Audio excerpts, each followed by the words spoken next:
Good morning. I'm going to show you, first of all, something that was put together for another presentation because it was done specifically for Ohio. TexasWatchdog.org, it's one of the other watchdog groups, but it's obviously Texas. And they have a TexasWatchdog.org/Ohio. It will be in the links that are sent out to you. And this was something that was done for Ohio specifically. It has, excuse me, it has a lot of links on it for you for if you're looking for specific records. This is something to add to the information that John gave you earlier. The very first one, we're going to talk about Ohio Public Records Law. We are not going to talk about FOIA, Freedom of Information Act requests. We're doing that specifically because FOIA is only for federal agencies and it does not apply in Ohio. If you are if you're looking for public records in Ohio and you make it and refer to a Freedom of Information Act request, your public office can deny it by saying we're not subject to FOIA. And I know because I've had to do that before as a former county commissioner, to say, I'm sorry, we're not. Here's how you make the request is what I told the individual. But the very first one is called a FOIA letter generator. It is also state specific. So you can go to that link, you can fill in your state, and it's basically a fill-in-the-blank type of letter generator. And it has all the nice legalese and everything, and it gives you all the correct terms. You put in, your name and certain information like how much you're willing to pay, if there are any costs associated, with it, how you would like the records, what specific records you are looking for, and then when you're done, you click submit, and it pops up this nice little letter that you can print out and mail or submit in person. So I wanted to point that out to you. One of the other things, who was talking about the management letter? Yes, those management letters are the best thing in the world. The Ohio Auditor's website is also on here because one of the things that they thought was very interesting about Ohio is that not only can you go to the Ohio Auditor's website and see every Tuesday they issue all of their audits. The list of audits is sorted by county, so you can scroll down to your county. If there's a little asterisk, that means there's findings for recovery. And if they're italicized, that means that they got an auditor's reward for good record keeping. The management letter is not published on the website, but you can use their little contact us and usually get the management letter within 24 hours. The management letter is a public record. Everything that is not required under law to be included in the CAFRA is in the management letter. And most times what you're going to find is the management letter has all the juicy little details you need to know. And one of the things is at the end of the management letter, they will tell you which of the items included in the management letter were previously mentioned in either an audit or a management letter. It will tell you this is an uncorrected issue from 2011 and 2010. So a lot of times you don't even have to go back through multiple management letters and read them all. It will tell you right there on the management letter. Those links are on this page, TexasWatchdog.org/Ohio. Okay. Now where's my where did it go? Is it this one down here at the bottom, PowerPoint? Yes. Okay. One's yours and one's. Ohio Public Records Law. And how do I make it go big? F5. Oh, there you go. Okay. As you've seen, there's a lot of great stuff out there. The question is, how do you get what you need? And this is what this presentation is all about. Ohio Public Records Law is very specific. It is one of the best public records law in favor of the citizen and in favor of disclosure in the entire country. I've had multiple conversations with bloggers and activists across the nation, and when I say, well, doesn't your law let them do this? And she's like, no, they don't. And what has really come about is the fact that we have one of the best in the nation. It is Ohio Revised Code 149.43. Every request that you make should start with, under Ohio Public Records Law, ORC 149.43, I want blah. It's a very detailed code. It defines what is and is not a public record. It lists all the requirements that are imposed upon Ohio entities that keep records that are public. It requires requires, I mean, I want you to realize that is not a permissive, it is a mandate. Timely responses to requests, and in the event of non-compliance, there are financial penalties included in this law. A public record means any record kept by, blah, blah, blah, extremely detailed listing. State, county, city, village, township, school district units, records pertaining to the delivery of educational services by an alternate school, records that are kept by nonprofit or for-profit entities that operate under alternative schools.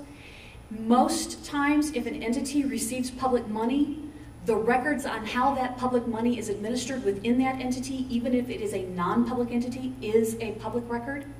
So while you might not be able to go to your local church and say, I want to see your audit, you can go to a local church that is administering a school lunch program and say, I want to see the records relating to the school lunch program that you're providing here. The records are available if public monies are being used. What is not a public record? The list is so long that it starts getting into double letters. If you are unsure, the first thing that you want to do is go to 149.43 and read through the list, because it's detailed, it's lengthy, and most of the time it's going to make sense to you. Some of the key things: trial preparation notes, probation, parole records, confidential law enforcement investigatory records, which would be all the information before they go issue the search warrant, what they did with the information after they issued the search warrant, medical records, DNA records. I mean, some of this is going to make sense to you. You're going to go, of course, medical records are not public. Social security numbers are not public. But a lot of times, there are things that you might not think about. Job and family services records, you know, who's applying and what their income are, clearly not public. A lot of entities like port authorities and economic development agencies deal with intellectual property, especially as they're considering loans or grants or tax abatements. Those specific records, the intellectual property, is not a public record that you can get access to. Adoption records, certain Department of Youth Services. This is a weird one. If your municipality conducts any type of a recreational program where youth come and participate, the information related to those recreational activities and related to the youth are not public. You can ask how many kids participate in the program. You cannot say, can I see the list of the names of the children who are participating? Residential and familial information for an extended list of certain public servants, and that's primarily for their own protection. Clearly, you don't want somebody being able to come and get, yeah, the red's not showing up, residential and familiar. You don't want somebody to come and say, I want to know where the police officer lives because he just arrested me. I want to know the names of the police officer's kids, and I want to know where he lives so I can follow where they go to school. If it's a public record, no matter how pure your particular motives, somebody else can use that. So that was a relatively recent addition to the Ohio Public Records Law. If your municipality owns or operates a public utility, customer usage information is not public. The Ohio Housing Financing Agency, financial statements are not public. Again, proprietary information submitted to or compiled by the Ohio Venture Capital Authority. These types of things are not going to be public, just that aspect of it. There are there are an awful lot of information. For instance, if you wanted to know about the Ohio Housing Finance Authority and some of the programs that they're funding, you could see everything but the actual financial statement of the entity that is applying. And we'll get into redacting in just a minute. And of course, the catch-all, release of which is prohibited by state or federal law. This is the nice little key. Upon request and subject to Division B8, which is certain exceptions, all public records that are responsive to the request that you are making shall be, not maybe or could be, shall be, which has specific meaning in Ohio law, promptly prepared and made available for inspection to any person at all reasonable times during regular business hours. This is the law. Now, clearly, if you come in at noon and there's one person there because you're a small municipality and they say, you know, I can't leave the front desk to go and search these records, you know, we can maybe provide them for you when you get back. That's what they mean when they say reasonable. But they have to make them available for you to inspect anytime during a regular business hour. Also, subject to B8, the person who is responsible for the public records shall make copies of the requested available at cost and within a reasonable period of time. You may first inspect the records and then say, I'd like copies of these. They can only charge you the cost of actually producing the record. They cannot, under Ohio law, charge you for their time to make those copies. Individuals who work, public servants, who are employed by public agencies, it is their job to serve the public. Providing you with records that are available under Ohio law is part of their job. You cannot be charged additional for any effort that they have to put forth to provide those records to you. You can only be charged the actual cost of the production of the record. So it's a copy. I'd challenge them if they told me it was a quarter and say, I'd like you to show me how that piece of paper and running that through a copy machine is going to cost a full quarter. A lot of times you can ask for, if it's electronic, you can ask for it to be put on a CD. You all know that you can go down to Office Max and buy a 100 pack of CDs for about 10 bucks. If they start telling you it's 15 bucks for a CD, I challenge it and say, what is your actual cost of producing this record? Because the law says their cost, no extras added on. If a public record contains information that is exempt under those multiple exemptions we just talked about, all non-exempt information has to be made available to you, again that word shall, and you must be notified that there is any redacted information that you're not getting, or the redaction must be plainly visible. If you get a document that looks like this, because let's just say every single one of those contained familial or residential information of a police officer, clearly you can see what's redacted. If you ask for a record and it's 3 pages long and that middle page is a financial statement of an entity that's not public, and they give you 2 pages, they have to tell you, this was a 3-page document, the middle page contained information that's not disclosable, it contained financial statement of a company that's not public under Ohio records, the Ohio Public Records Law, so you are now getting just the 2 pages. Not only do they have to tell you that information was redacted or withheld from you because it wasn't public, they have to tell you why it was redacted and why it isn't public so that you can verify that it truly is not a public record. There are significant requirements that are imposed upon all record keepers in the state of Ohio. These are legal mandates, legal obligations that the offices have. They have to keep the records in a manner that makes it easy for them to provide it to the public. They can't say, we throw all of our minutes of our meetings on this old microfiche over here, and I'm sorry, somebody's already using it, so you'll have to wait. That person's going to be there for 3 days. Because that's the only machine in the entire county that can read that. Now, if it's a really, really old record that they might still have, that's one thing. But if it's meeting minutes from last week, clearly, they have to keep them in a manner that makes it easy for you to get them. Every jurisdiction has a record retention schedule. The record retention schedule tells you what records are kept, where they are stored, how long they are kept, and the manner in which they are kept.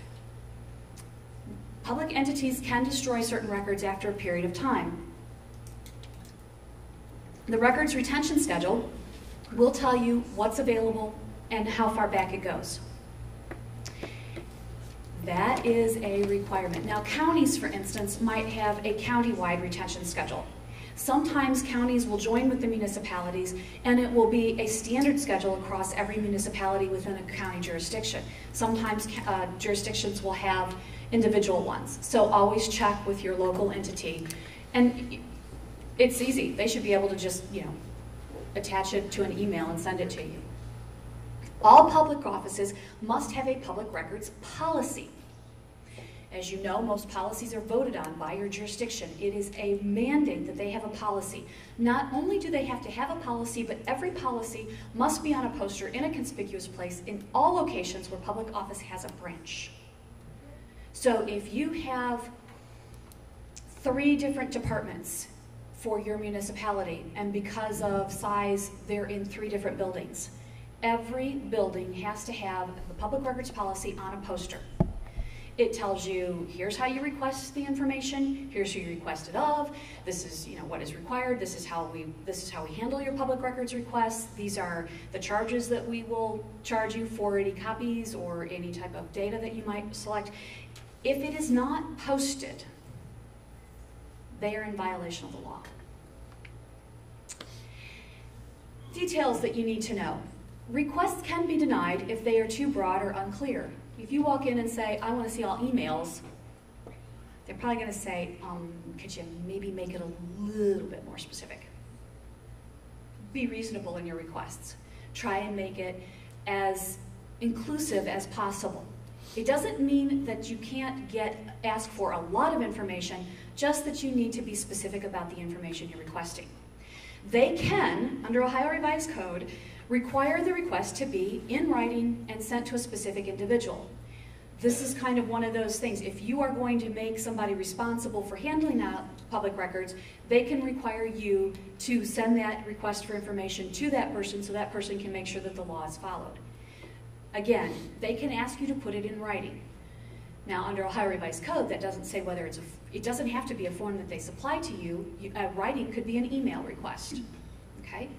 They can charge in advance for costs of copies and other medium on which the records are provided.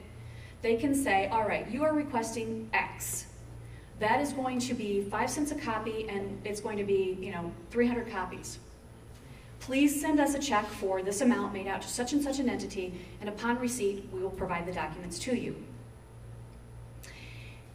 They can limit the number of mailed responses to 10 per month unless you certify you're not using them for commercial purposes. Public entities said, hey, we get a lot of commercial firms that want these records and they want to mail to them in Nevada because that's where their headquarters are and that's where they take the data and put it into a thing and start doing robocalls, for instance. Ohio law gives the municipalities the ability to say, no, you only get 10 requests a month. All you need to do is say, these records are not going to be used for a commercial purpose. And then you can get as many as you want by mail. And if it's going to cost to mail them, they can charge you the cost of the postage. There are no limits on the number of public records that will be made available to a single person. There are no limits on the number of public records that will be made available during a fixed period of time. Like they can't say, well, you're limited to 10 per person, you can only come in and get 10. They can't do that. They also can't say, you can only get 10 a month. They can't say, as a matter of their policy, all public records requests are processed in 3 days. Because it may only take them 30 minutes to process it. So they can't say it's going to take 3 days regardless of what your request is. That's against the law. However, what they can say is, requests for public records made, by 10 o'clock in the morning will be provided immediately or within 2 hours. As long as it's all within the same day. They can do those kinds of things. Okay? I have a question. Yes, ma'am. Because I did a mandamus, and I won the mandamus because in their written policy it said that they will provide it within 3 days, which they did not do until I got an attorney, and then after that they provided it. But the thing that they did after that mandamus was settled is they went back and rewrote their policy saying, we'll do it in a timely manner. Yes. So timely is so ambiguous. It is. The word, she said she received, she had mandamus action and made the municipality comply with the record, or with the requirements, and they changed their policy from we'll do it within 3 days to in a timely manner. Timely is subjective. If you're asking to view a personnel record, it takes just a couple of minutes for somebody to go through the personnel record and redact the non-public information and then provide that to you so that you can view it. If you are asking for records that are 5 years old and they're stored in a warehouse and somebody has to physically drive to a warehouse, pull the records out, bring them back, process them, redact all the non-public information, and then provide you with the copies so that you can view non-redacted information. It might take 3 days for them to schedule somebody to go and do that to get it to come. It could. So timely is subjective, but courts are going to err on the side of you. They've continued to err on your side in terms of Ohio public records law and what is timely. The other thing is, if they say, if they say it's going to take 5 days because of where they're stored, then the question there are follow-up questions you could ask. Where they're stored, why is it going to take 5 days? What is entailed in you providing these records to me? If you have an understanding of what they have to go through, you can probably judge pretty accurately whether it's reasonable or not. If they say it's going to take a week to go over to a warehouse and pull old personnel files, I'd question that. And you can do so nicely. Well, is that really reasonable? And the other thing that you can always do is ask to see a supervisor. If it's somebody that's a manager, for instance, that's responsible for handling the records and there's an elected official in charge, go to the elected official. I got told this. I really don't think that's reasonable. There maybe it's just in a matter of understanding it. Or maybe the elected official goes, well, crap, that isn't reasonable. Maybe I should see about taking care of this. Can I ask one other question? Sure. If you have someone who's been hired as the clerk who's supposed to be the public records official, but they're a part-time person, if you want to inspect records, because the way you just read that was any time during business hours, Yes. You don't necessarily have to confine your inspection to the time that they happen to be sitting in the office if the whole office is open from 8 to 5 Monday through Friday. I would find out who is the clerk, an elected official? Yeah. Okay, I would go to the elected official and I would say, look, Ohio law says during all regular business hours, your office is open 8 to 5:30. The fact that your clerk only works Tuesday, Wednesday, and Thursday does not mean that I have to wait until Tuesday, Wednesday, and Thursday afternoon in order to get my records, because you have to make them available for inspection. Inspection is not providing. I would make that point with them and say, look, I should be able to inspect them regardless of who's here. I shouldn't have to wait until for your convenience to have access to the public records. I would do it in a very polite and respectful manner, because like John said, you get more flies with honey than you do with vinegar. But and you can even challenge it, say, look, is this really in accordance with the law? And put them on the spot and ask them to defend it. Okay. You may ask for the information in an electronic format if the data is kept that way. For instance, in today's technology, many documents are scanned and stored. So or can be scanned. Copy machines do that all the time. So if it is a document and you don't want to have it mailed to you, or you don't want to pay for a copy of it, a lot of times they can scan it and email it to you and it costs nothing. If they scan a document and email it to you, they should never charge you for that. You may seek mandamus action to force your municipality to comply with the Ohio Revised Code. You can recover court costs and attorney's fees, and you may be entitled to statutory damages. It is $100 per business day, up to a total of $1,000, if the office fails to comply with Ohio public records law. That's only if a judge so orders. When making the request, be sure that you request access under ORC 149.43. Always ask to view the records first. I once made a request for some emails. What I didn't do was clarify I wanted to come and view them because I was actually out of town and I wanted them to just get them to me. And when I found out how much it was going to cost, I almost had a fit. Well, you know as well as I do that a lot of times emails contain all the previous conversations, right? So the first email that I got was that long. And the second one was this long. And the third one was this long, and the fourth one was this long, and the fifth one was this long. Because it contained every single one of every email that they printed out contained all the previous conversation up to that point. All I really needed was that very last document. But instead, I paid for all of them and all of the pages that were associated with it. Always asked to view it. There is nothing in Ohio law that prevents you from making your own copy of the document. You can take a camera, you could take one of the little portable document scanners, you can ask to view the record. They cannot provide you a record that is unredacted if there's confidential information on it. So by the time you get it, you could just you can scan it, take a photograph of it, you don't need to pay for a copy. Nothing in Ohio law prevents you from doing that. And they cannot have a policy that prevents you from doing that. Now, the federal government does. If you go down to, if you go over and want to see information from the congressional offices, they will tell you, no, you have to use our copy machine and pay for copies.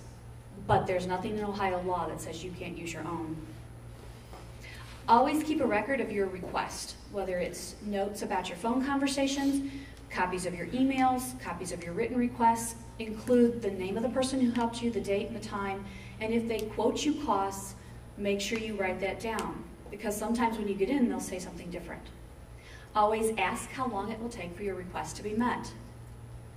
When you go out to the auditor's website and you ask for a copy of the management letter for the audit of your local school board, and say, and please, could you please respond to me how long it will take for me to get this information if it's going to be more than 24 hours?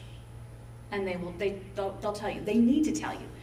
If it's going to take more than a reasonable amount of time, they need to acknowledge the request and let you know how long it's going to take.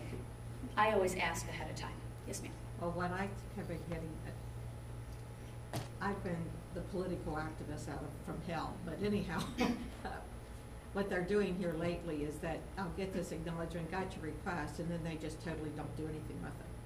But I'm glad that you're saying to put down that you expect to hear from them and such, and acknowledge. An acknowledgement within 24 hours of your request is not unreasonable. If the person is on vacation, they should have something in there. If you're emailing your request to the person who is responsible for keeping the public record, they need to have a thing that says this person's on vacation for a week. Here's who else you should contact.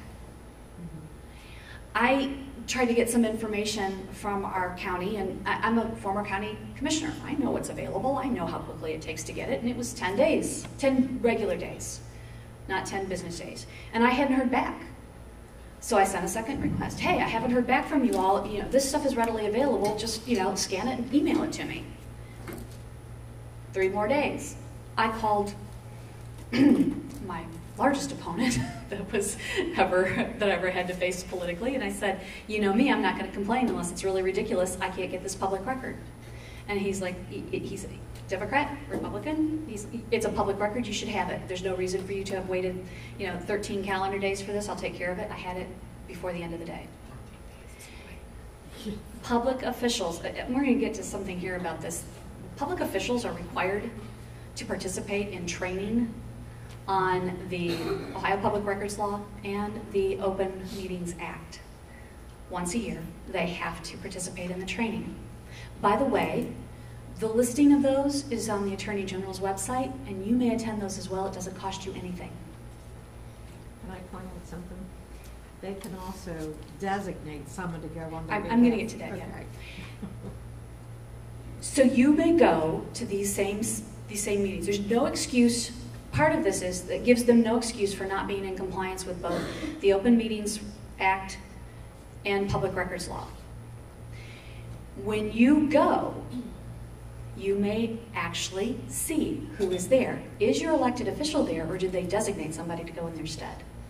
For instance, county commissioners in my county do not have to attend because they have designated the county administrator as the person responsible for taking public records.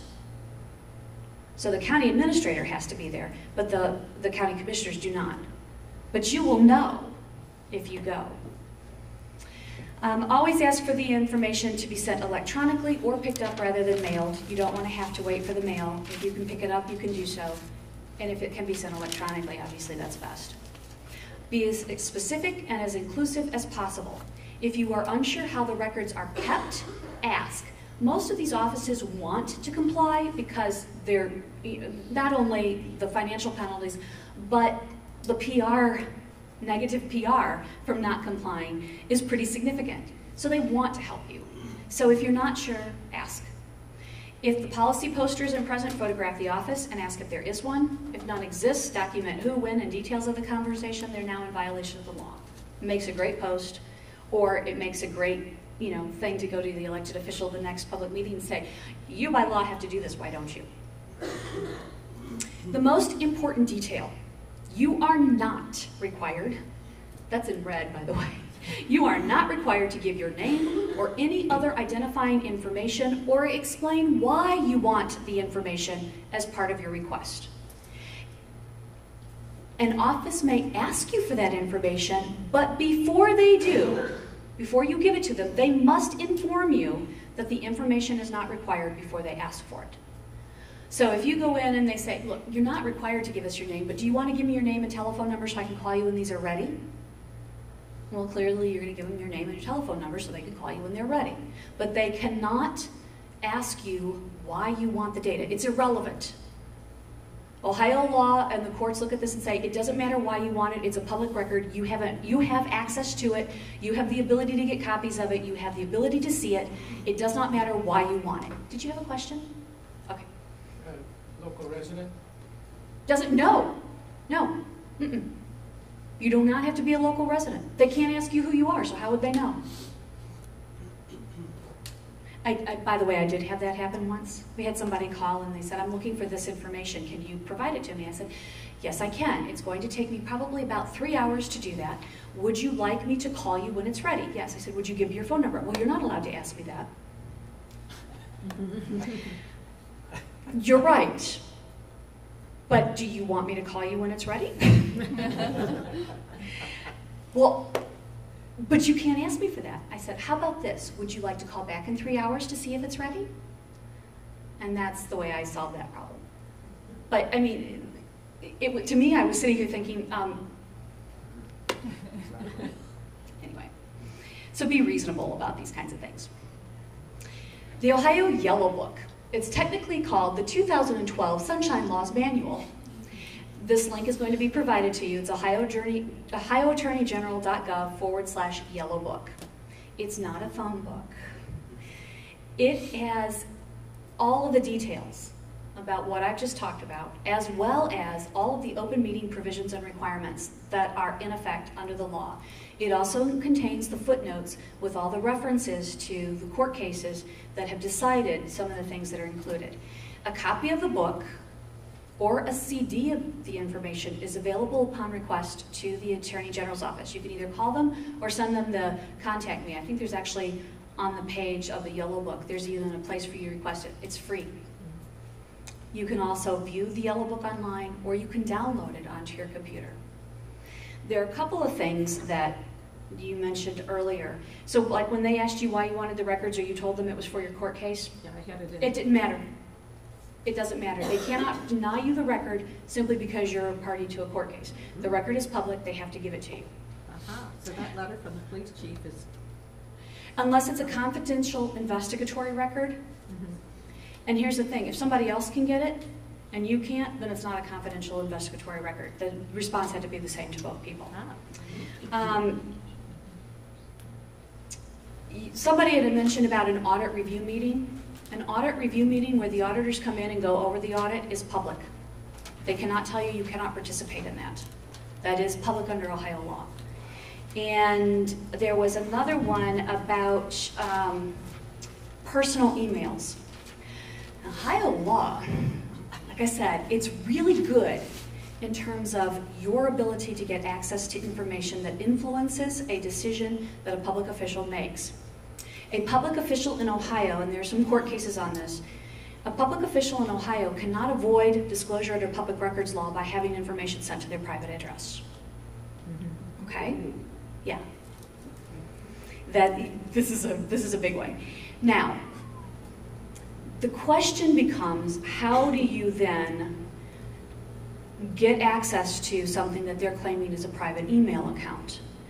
And I believe the phrase is something along the lines of, if it serves to document a decision or a vote or a policy that the public official is engaged in, and they have used their private email for those discussions in order to avoid having the records available to the public under Ohio Public Records Law, you may go to court and get it. You have to know that it exists. That's the biggie. You have to be pretty sure that there are emails sent to a private address that document a public decision in order to be able to go after it. That's You have probably... to have like probable cause for that you why you believe that or something like that.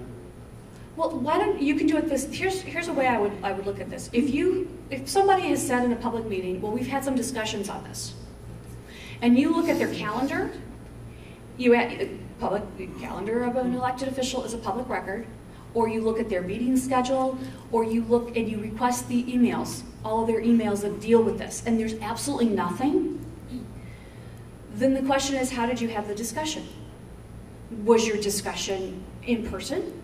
Did you meet just at an event that you had this discussion? Or did you have any type of written or documented communication? Sometimes you will find out because most of the times the elected official has said something about it. You're going to need an attorney for going after that. But the courts are going to be on your side because the courts have already said a public official cannot hide from Ohio Public Records Law by sending emails to their private account and claiming that it's a private email. But it has to serve to document the decision-making process on a vote, a law, or a policy or something along those lines. Yes, ma'am? When you make your request, can you say, send me all information, including private emails sent to the home regarding this issue? They're probably going to deny it because they're going to say emails sent to my private account are not public. So you can't just... So I would do it that way. John, did you have something to add? Would you agree it's a fairly common knowledge, at least among electeds, to try it? Is it fairly common? No, it's not because most elected officials are aware of it. But we have somebody that's going to talk about the severance tax, right? Are you talking about the severance tax? No, Matt Meyer. There's been some discussion that perhaps some elected members of the legislature have had emails to their personal account about how to avoid the severance tax pledge. Now, there's a difference between a political party sending an email to the private email address of a candidate for office with campaign advice. But if that person happens to be an elected official or an appointed official, and they have taken a public position on what was communicated to them, and they did so based upon advice that they received to a private email account, there may be a very good case of making the fact that it served to document your public stance on an issue, so your communication regarding this, even though it was sent to your private emails, is public. So some people do that, but there are some exclusions regarding campaigning and advice from political parties regarding campaigning. My blog is Thurber's Thoughts. My email is maggie@maggiethurber.com, and my Twitter handle is Maggie82. If you all have any questions, you're welcome to email me. Part of what I do to help Franklin, Mary Ellen said that we don't just leave you out there, we don't come in and do these trainings, just leave you out there. I am your follow-up. So I will be sending an email to all of you in probably about a week after we get back and we gather all these emails of everybody, and you will get an offer from me to be a participant in a weekly email. The weekly email I send out has various information that I think is of interest to anybody who wants to keep track of government, and then I usually include a tip. For instance, my last week's tip was the fact that the Attorney General issued a legal opinion that said, you can't say you're going into executive session to discuss personnel matters. Under Ohio Revised Code, there are 8 reasons to go into executive session. Personnel matters is one of them, but he has ruled you can't just say personnel matters, you have to be specific to discuss the hiring of an individual in the accounting department. Wow. Okay? It is, yes. Must be specific. So you have to be specific. So that was an example of the tip. I included a little brief about, here's what they've ruled, here's a link to the Attorney General's opinion so that you could see it for yourself. Those kinds of things that you need to know about. These are the types of communications that I will be sending to you on a weekly basis. If you don't want it, all you have to do is reply to me and say, remove me, and I will do so. Hopefully you'll all want to be online. The other thing is, and we've talked about Watchdog Wire, I am available to help you. If you want to try to put a post out on Watchdog Wire, I'm the person that you get in touch with. We'll set up a time. I can walk you through it. Or I can help you with any questions that you might have. If you have an issue in your community, you've gotten some public records requests, you're just not sure what to do with them, or you're not sure who can help you with them, if I can't help you, I can connect you with somebody who will. That's part of what I do to help Franklin. So I am available to you for any of those kinds of needs. And it doesn't matter. I get some of the most off-the-wall questions. Sometimes I can help, sometimes I can't, and sometimes, I have to say, that's way far out of anything that I've ever even heard discussed. Let's find a better expert on this, in which case that's what I will do. But the goal is to help you in your efforts to hold your elected officials accountable, and that's what I'm here for in Ohio. So, are there any other questions? Yes, ma'am. Is there a difference in the way they should reply between personally delivering the request in person or via email? My instance is I'll email it and they'll say, yeah, we got it. 2 months later, they still haven't responded. If I go up with that same request and hand it to them, then they'll respond. The question is, if you does your method of request make a difference to how they respond? It should not. And you will find that most people, if you email a request, are going to provide you with they may say, we got your request, we'll have the documents available by such and such a time for your inspection. Because I always ask to have it inspected unless I specifically know, what it is I'm talking about, and I know that the record is easily available, and I know that they can email it to me. I always ask to inspect it. So whether you come in person and you want to see it, or whether you email them, you should get a response that says, they'll be available for your inspection upon, at this particular time. Anytime after this time, our regular office hours are. It should never make a difference. Okay. But if you're not getting an email response, again, I take that to the next level and say, look, I can show up and ask for these records and get them right then and there, but I can't get a response for an email. Here are all my emails. You need to do something about this. Okay. And the other question I had was, we have a couple CICs in our community. If the village gives the CIC money for any reason, does that part of the CIC becomes public record then? If a municipality gives money to a community improvement corporation, Yeah. Yes. Their budget is public, Okay. their salaries are public, their how they go out to bid is public. What is not public is discussion about the sale or purchase of a property. Okay. So they can't say that they are considering a property on behalf of a particular. A lot of community improvement corporations are used to purchase property on behalf of the public entity, so that somebody doesn't go, oh look, the county is out to buy land, I'm going to jack up my prices because they're interested in my area. So they use a corporation to do so. So if it has to do with something like that, you're probably not going to get the records as to what they were talking about in terms of pricing or what kinds of bids came back, Right. those kinds of issues. But all of the rest of the information should be public. Okay. And convention centers are a big one. A lot of convention centers are publicly funded. Sports stadiums that are publicly funded, they have to provide the information about. Now, in Toledo, we have the Toledo Mud Hens. The Mud Hens is it's a county-owned private organization. Bizarre. But our Mud Hens organization is really fantastic, and they're really very good.